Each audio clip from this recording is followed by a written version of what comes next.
Hello once again mga kaibigan natin mahilig mga likot. Ayan. Magandang araw po sa inyo. Andito na naman si Dong Electronics. So sa video na to ay papakita ko sa inyo ang aking BHF o actually BHF to dahil nasa range ng 30 MHz pataas. So actually ano to?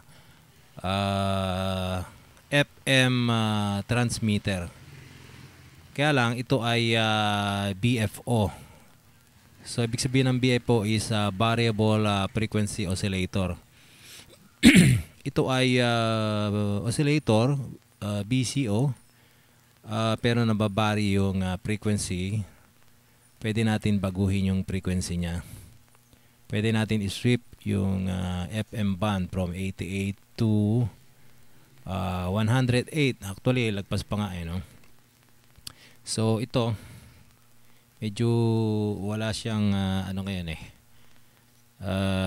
nakatanggal yung pinaka sakit ng ano dito. Hindi pa natin na ikakabit. Yung pinaka sakit ng power supply. And dito yung input ng audio. So, pwedeng mag-transmit ito ng FM broadcast. FM broadcast yan. From 88 to 108. So, para mapamilyar kayo, ito yung BCO na nandito sa loob ng can na to na maliit. Ito yung slug tune niya para ma-center yung frequency. And then, meron siyang RF amplifier, one stage, at nag-out na siya dito sa BNC connector through to antenna na. So, approximate mga 300 to 500 milliwatt ang kanyang output. Nagbabari siya. So, ito yung pinaka-positive niya. Nilagyan ko ng diode for reverse protection kasi sensitive itong transistor dito na pinaka-amplifier nito. Kasi almost direct na siya sa supply So, ito naman ay regulator. Makikita nyo. Ito ay regulator for the BCO. Ni-regulate natin na 5 volts ang pumasok dito sa BCO para yung galing dito sa supply voltage na 12 volts kahit na magbari siya ng 9 to 12 volts hanggat di niya nare-reach yung below 5 volts hindi maapektuhan yung BCO. So magiging stable pa rin yung BCO. So yung baraktor sa loob ng BCO ay kinonect natin dito sa potentiometer, sa gitna ng potentiometer para mag-vary yung frequency ng yung voltage pala dito sa BCO. So as pag binago yung voltage dito, magbabago yung frequency output niya. So tingnan natin sa yung pinaka transmitter niya kung gumagana. So ito sigurado ground yung casing niya. Ground yan. And then ito yung positive. So ito is nakaset ngayon sa 12 volts. So supplyan natin. And then para malaman natin kung nagtatransmit ay tingnan natin sa ating homemade tawag dito field strength meter. So ayan pagka pinipihit ko, meron naman siyang portion na pag mataas na yung frequency. So yung tank coil kasi dun sa pinaka RF final niya ay mababa lang ang Q kaya may certain frequency siya na dun siya malakas. Ayan. So ayan. So malakas to pagka nilagyan natin ng external antenna, lalo na pagka naka-dipole, no? So ito is extendable ano lang ito ano tawag dito, yung pinaka, ayan, nag-ano sa audio ko yung ano, na-apektuhan yung audio natin ng RF. So baba lang natin to para hindi yung radiation na ano yung audio natin. So ayan, natatanggal. So ayan, nakakapit na. And then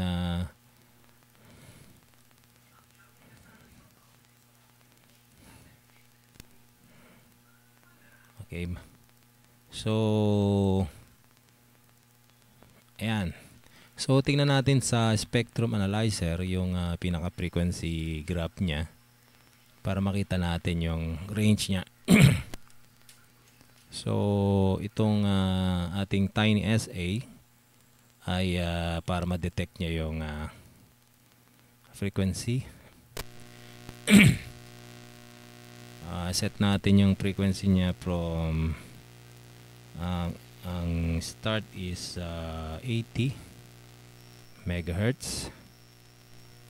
So 80 megahertz ang start niya, and then ang stop niya is lagyan natin sa 120 megahertz. Okay, so tingnan natin ngayon yung dito sa kung ayan, habang iniikot natin. So pinakamababa niya is ayan nasa dito tayo, hindi makita 50 ba yan? Hindi, 90, 88. So 88, 89.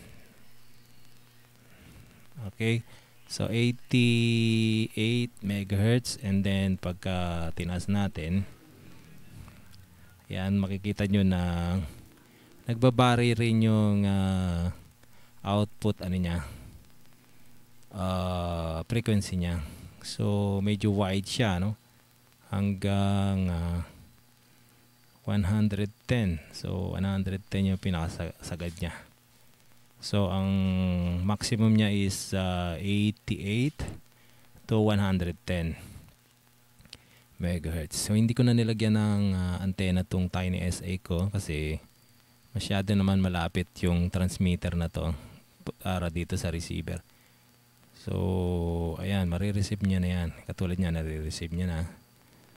And then ayan, pag binari ko to, ngayon mamimili ka na lang kung halimbawa meron kang station na bakante dyan sa inyo, at pwede mo na siyang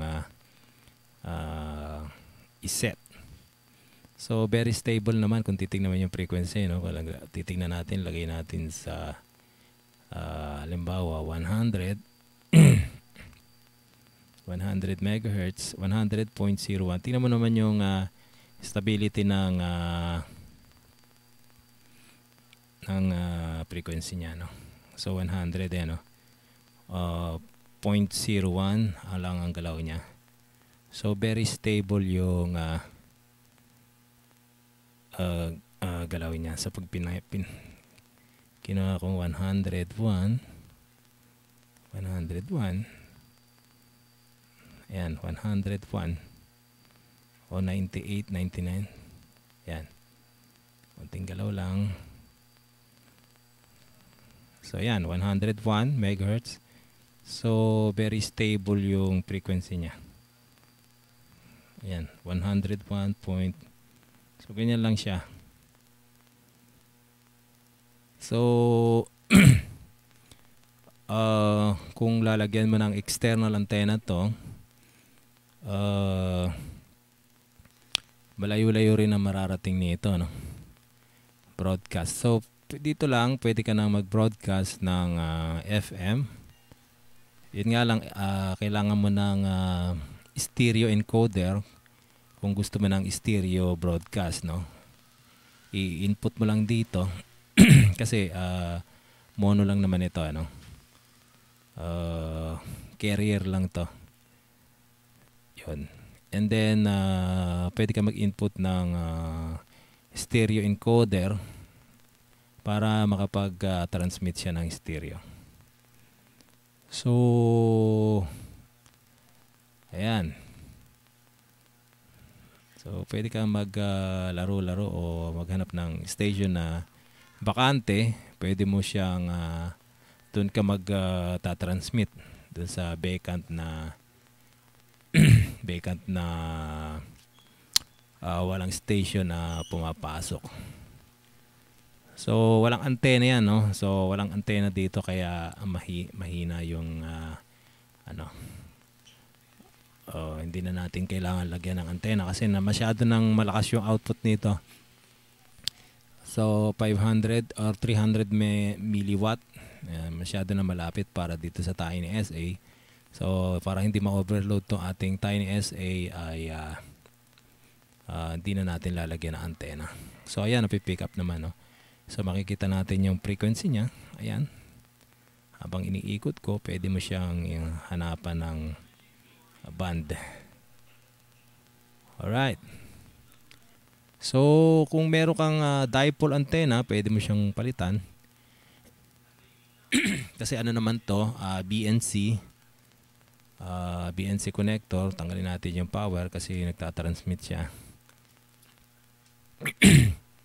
Ayan. Yung circuit ng BCO, kung gusto nyong makita, i-picture natin sa susunod na mga video natin yung circuit ng BCO. Madali lang, circuit nito. Maganda kasi ang design nito kasi very stable siya, hindi katulad ng mga ginagawa natin na mga transmitter.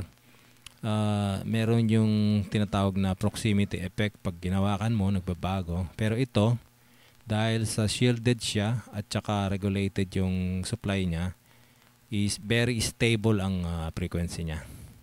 So kahit hindi na siya naka-frequency lock, wag lang nagagalaw ito, no? So ayun, yun lang naman. And then ito yung mga portion na deviation para sa audio na ipapasok mo rito. Dito mo kukontrolin. Ayan. So pag nag-input ka dyan, pwede mo nang i-transmit sa gusto mong frequency and then i-receivein mo sa certain frequency na wala dyan sa bakante dyan sa mga lugar ninyo. So kung ganito lang, syempre pagka antena lang na ganito, actually VHF ito, no? 144 ito, no? 144 dual band 144 and 430. So hindi siya naka-tune.